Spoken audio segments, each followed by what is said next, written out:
I am gay. I am fat. I am Asian American. I'm a musical theater nerd. I am Catholic. I am really short. I am gay, Jewish, and over 40. I am black. I am a nerd. I am a Mormon with a boyfriend. We are a married gay couple. I am female. We are An interracial couple. I am from a very small town. I'm from a very small community, and growing up in the town that I grew up in, I thought that I was the only person that was like me. And even though I was never bullied at school, I bullied myself because in my mind I was different. And in my mind there was nobody in my community or nobody I knew that was anything like I was.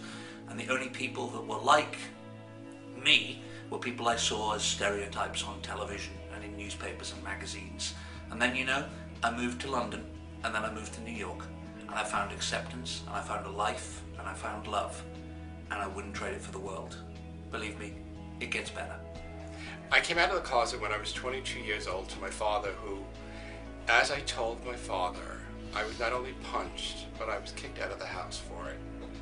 And I have to say, as hard as that was, and I wanted to take my life for that it was the greatest day of my life, was accepting who and what I was.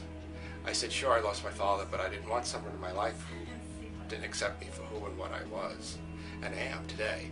And I am so grateful for today that I actually am the best person I've ever been in my life because of that day.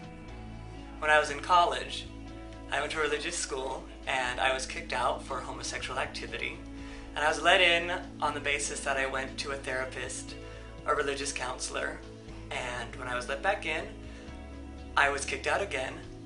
And the man who was the mouthpiece to kick me out let me know that it was because of my homosexual activity, and he referred to me as you people.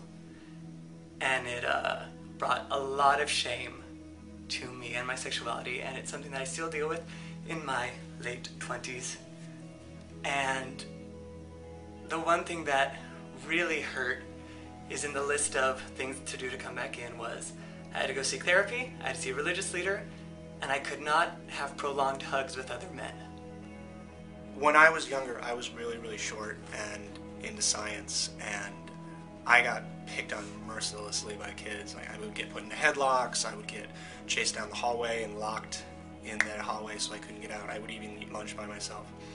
I mean, it even got so bad that one time I was on a trip with my father, and my mother got a phone call asking if I was home, and when she replied that I wasn't, they said, well, it's a good thing, because they wanted to do physical harm to me.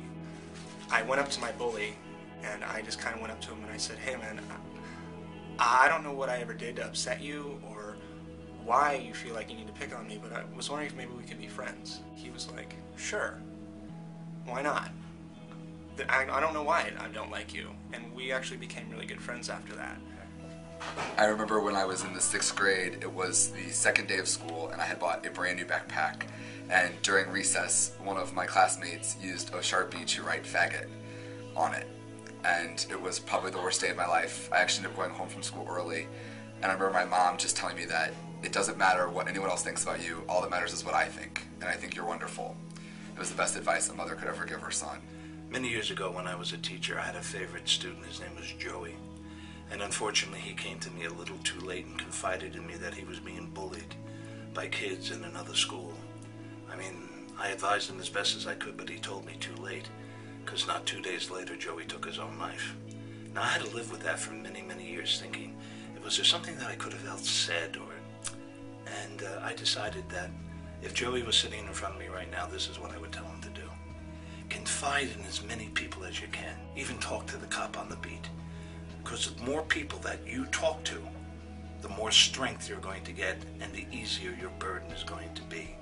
Trust me in this, kids. You stay strong and this will get better. I promise you. Yeah, I was bullied and ostracized for being fat.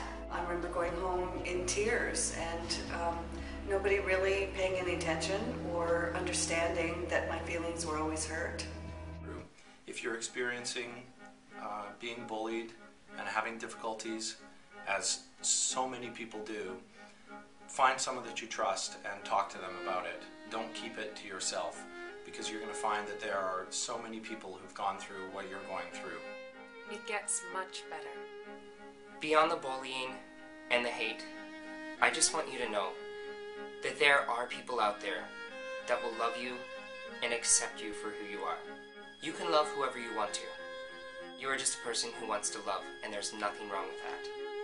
And from here, it gets a lot better. Trust me, it does get better.